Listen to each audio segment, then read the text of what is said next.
Hi everyone, welcome to the latest episode of Tops and Tails. My name is Huw Ware. This episode is brought to you as ever by Pluto TV, the free streaming service that is the home of the MODUS Super Series. No sign-up required, no fees, just non-stop darting action, as well as thousands of movies and shows for you to enjoy. Download the Pluto TV app now and start streaming on your smart TV. The link is in the show description. My special guest today, I'm very excited to have him on this episode today. He's a back-to-back world champion in 2011 and 2012. He's a European champion in 2013, a UK Open champion in 2014, and he's a four-time winner of the World Cup of Darts with Team England.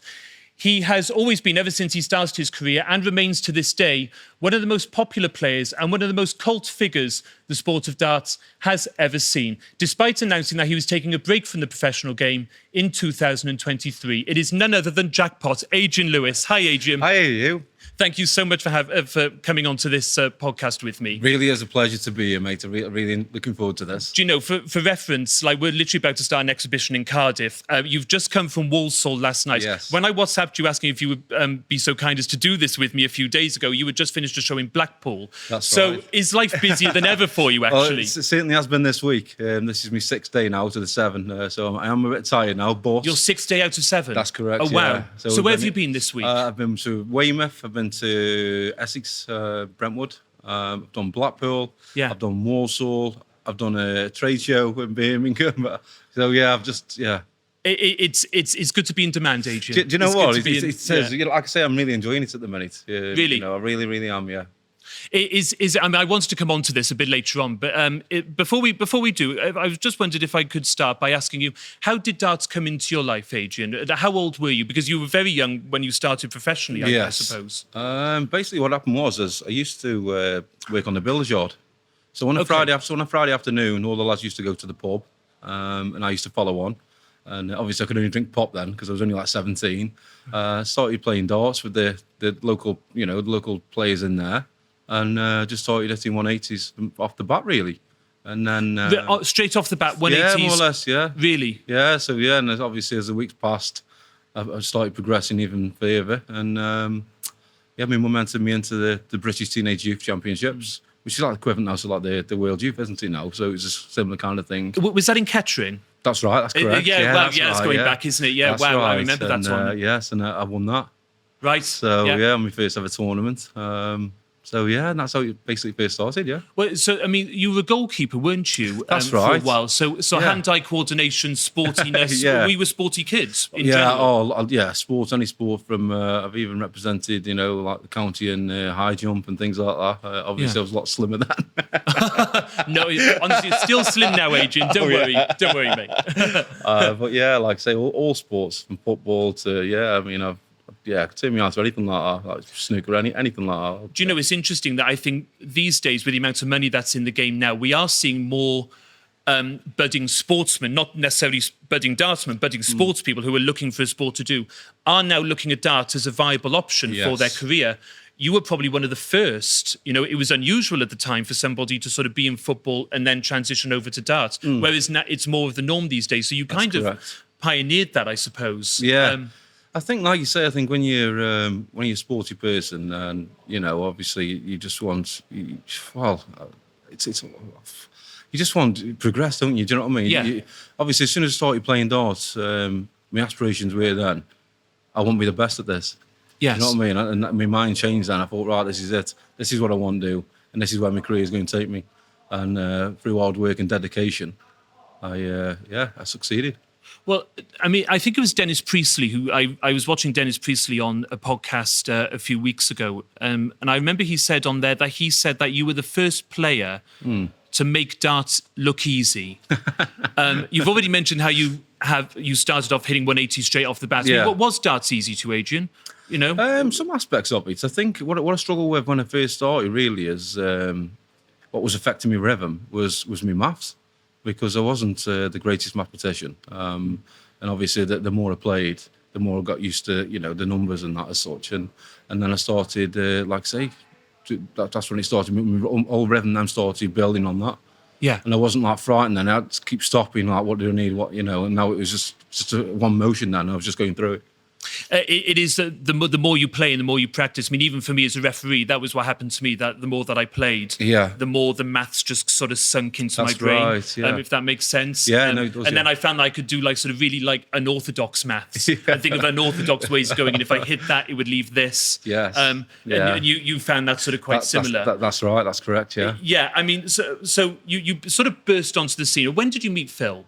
When did you meet Phil Taylor? Because it's well documented you were sort of taken under his wing, weren't you? So that's right. Yeah, so I'd qualified for the UK Open. I'd played in the Win My World Masters as well at that point. Obviously, Phil had heard a lot, about me coming from the same area. Sorry to interrupt. How did you find the Win More World Masters, Adrian, at that time? How did you find good. that? I really enjoyed it because, like I said, that was my first really professional tournament. Right. So yeah, I really enjoyed it. So that was in Bridlington? That was correct. That was right. Yeah. Where did you get to with the World Masters? I think it's been last 32 maybe. Was it last 64, 32? I think so. Yeah. Did you make the stage? No, I didn't make the stage. Oh, okay. No, I think it might have been the round before maybe. Right. Okay. So because it was only first of two sets or something like that, was it? Oh, it was. Yeah. Best of three legs. It was only short format, wasn't it? Yeah. Cutthroat. It was. Very difficult. And the standard as well. Oh, yeah.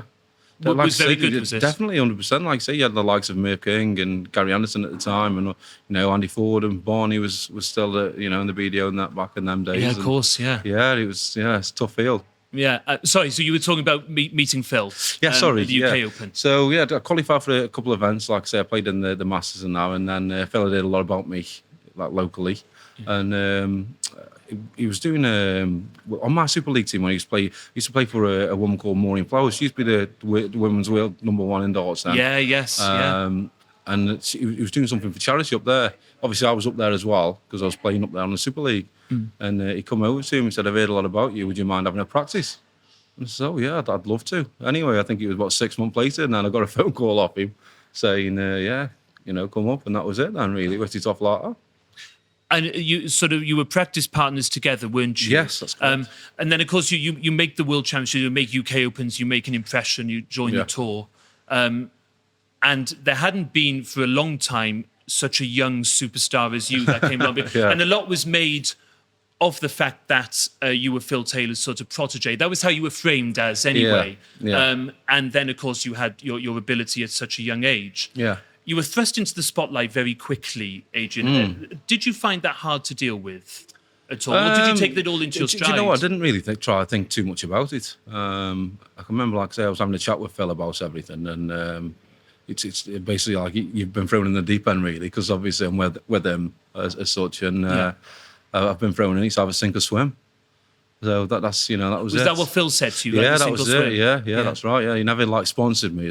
He never gave me money. What we used to practice together.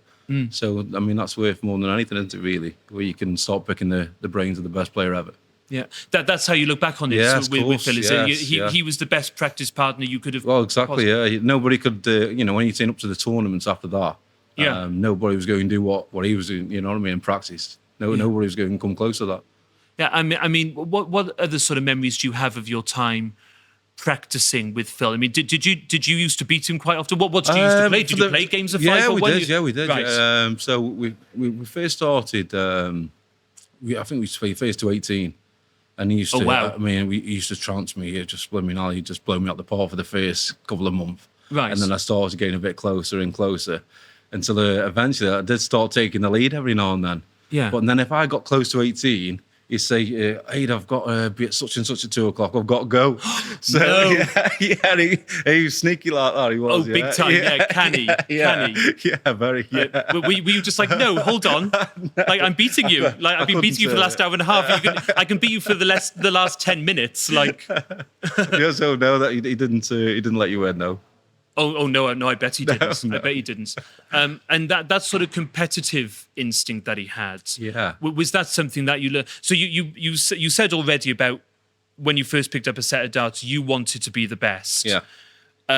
So that came from you really, as opposed to Phil, did it? Yeah, definitely. Like I say, I think it's like I always say, it's like in anything really. If you're going to give your best shot at anything, you've got it's all or nothing. And like I say, I wanted to become world champion. That was my ultimate aim. I was wanting to win the world championships. Right. And obviously I'd won that. So, and that was it just felt like a weight had been lifted because it had that much, obviously, like I say, with Phil and everything else.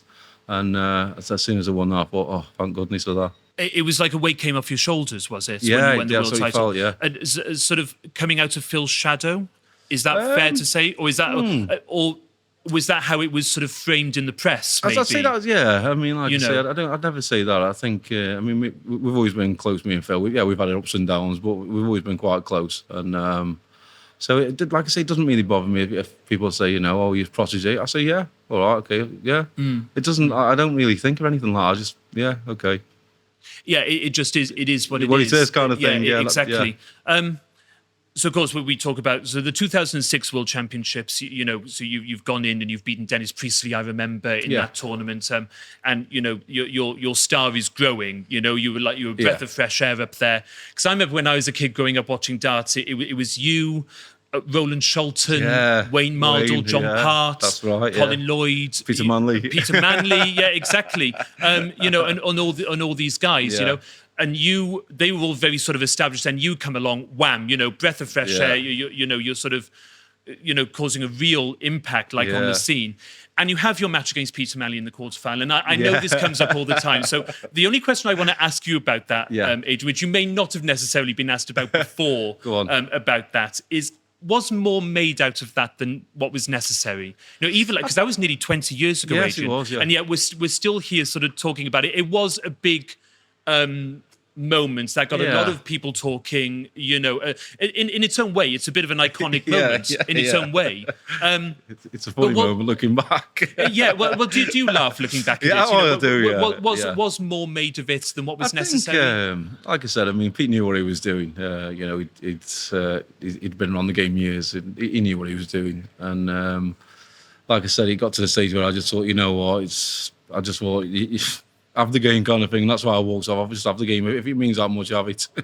Yeah, I mean, was it talking behind you? Yeah, when I was throwing that. Okay. Yeah. You were saying stuff, yeah.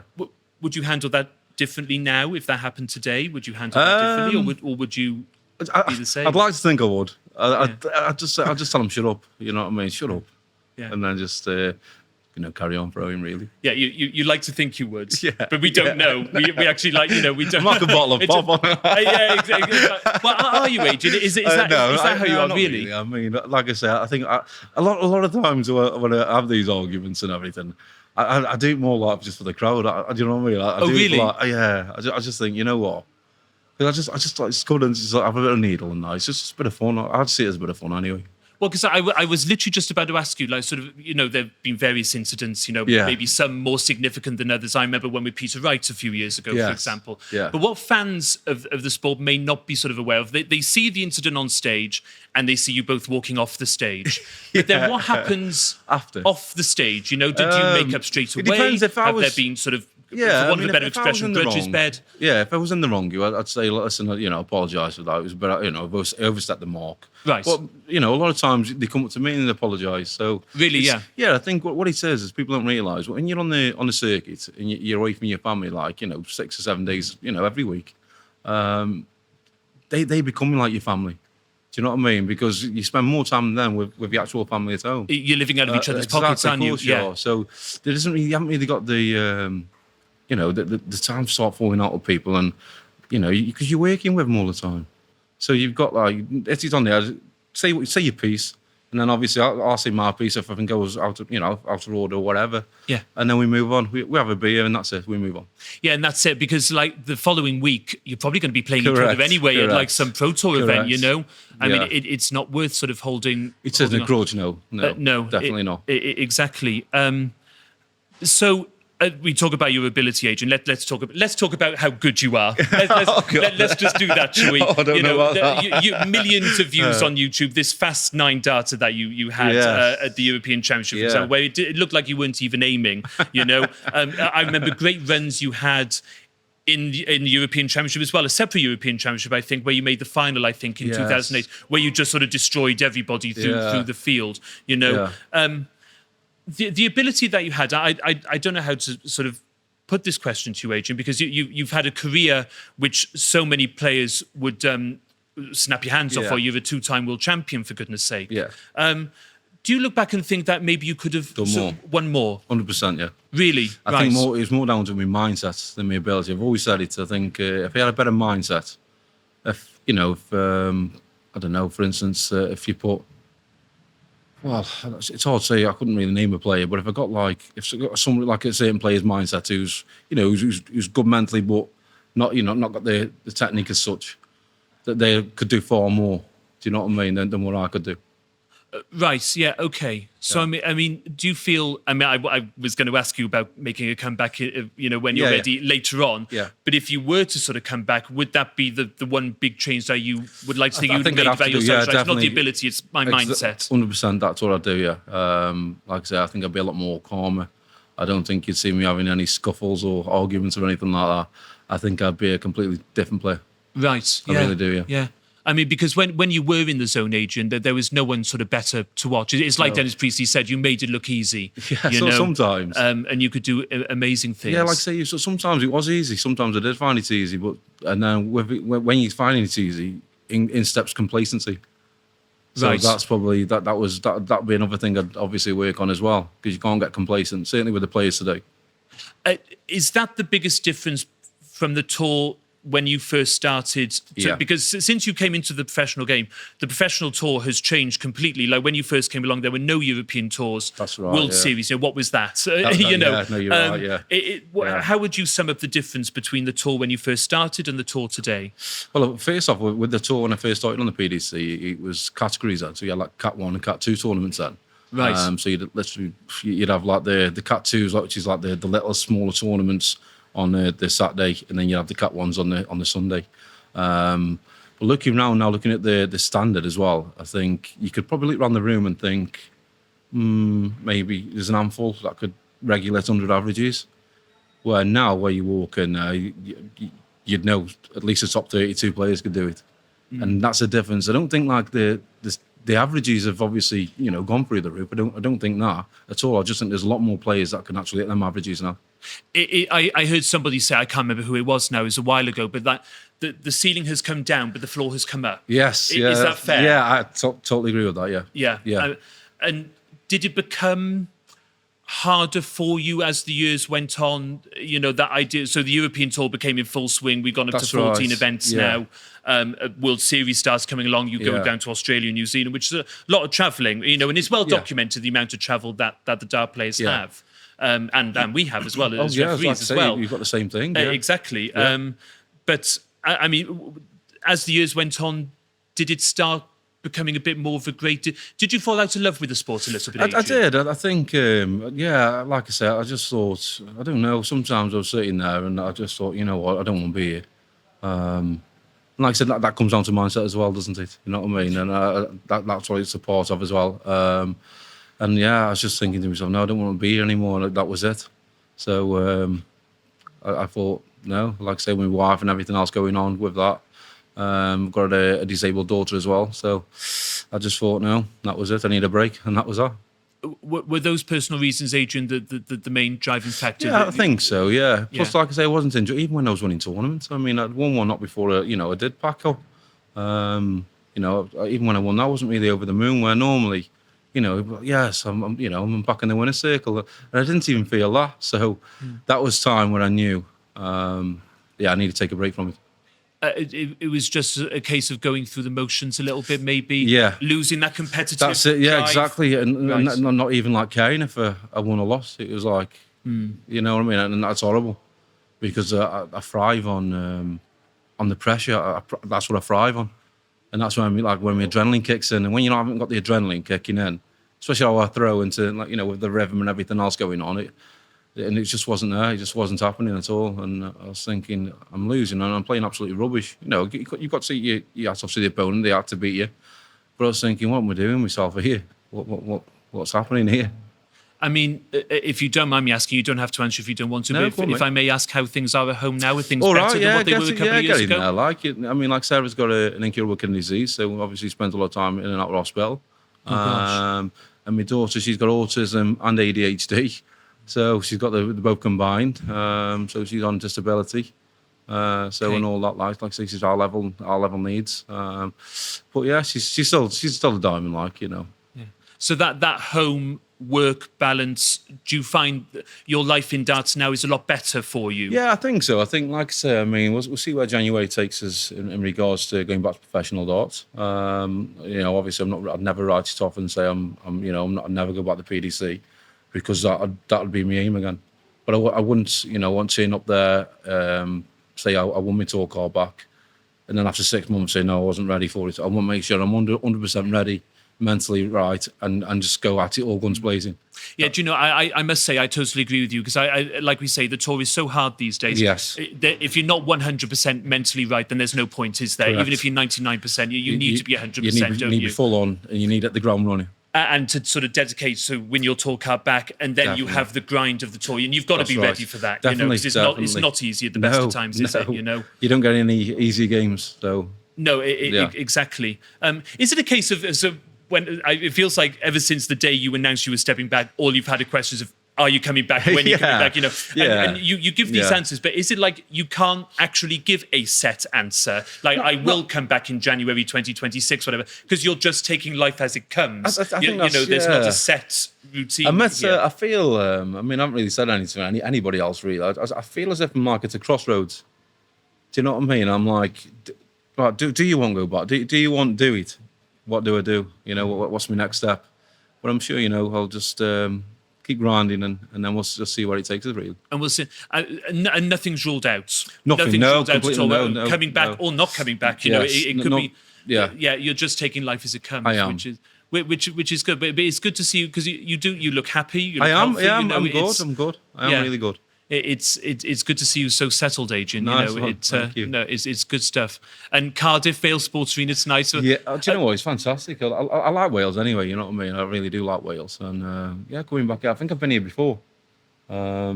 But I think we went up the stairs, I think, where our practice room was before. Yes, it was, yes. Yeah, so I have definitely been. I thought I had, so I'm looking forward to Well, I mean, we are in Cardiff, Adrian, so just to close off, just a word on Welsh darts, because the likes of Johnny Clayton and Gary Price, obviously, but now we also have people like Nick Kenny and Rob Owen, and the depth of Welsh darts has never been growing. Definitely, like say, they were unlucky, weren't they, in the World Cup? Oh, they obviously were, coming down to one leg. That could have gone either way, but they're great players. I mean, like say, Gazzy and Johnny. They're a great team. Obviously, they've won it a couple of times before as well. And like I say, if people like Gazzy and Johnny, and if they can keep bringing on the youth coming through in Wales, there's going to be some stars from the future coming from here. But would you ever consider punditry, Adrian? Just a question that's just popped into my head now. Have you ever considered? Not really. Oh, I think you'd be a good pundit, Adrian. I think you'd be great. Yes, absolutely. Just the way you talked about Wales there, I was just thinking, if you ever considered punditry, just. Not really. No. Do you know what I think? I think if I was going there, say like I was doing punditry on, say, the Premier League, for instance. Yeah. I won't be there playing. That's the difference. Right. I won't be playing, then obviously talking about it. Yeah, you would only do punditry if you'd ruled out playing completely. That's right, fair enough. Or refereeing. No.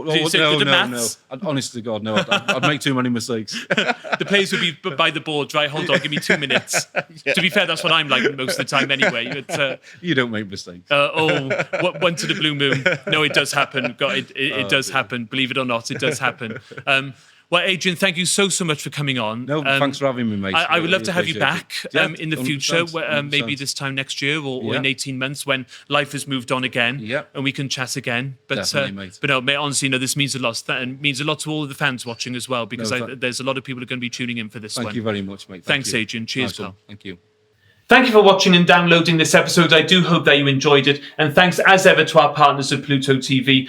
Download the Pluto TV app now and start streaming on your smart television. Non-stop darting action, as well as thousands of movies and shows for you to enjoy. The link is in the show description. Subscribe to not miss an episode if you haven't already. We'll see you very soon for the next one. Bye-bye.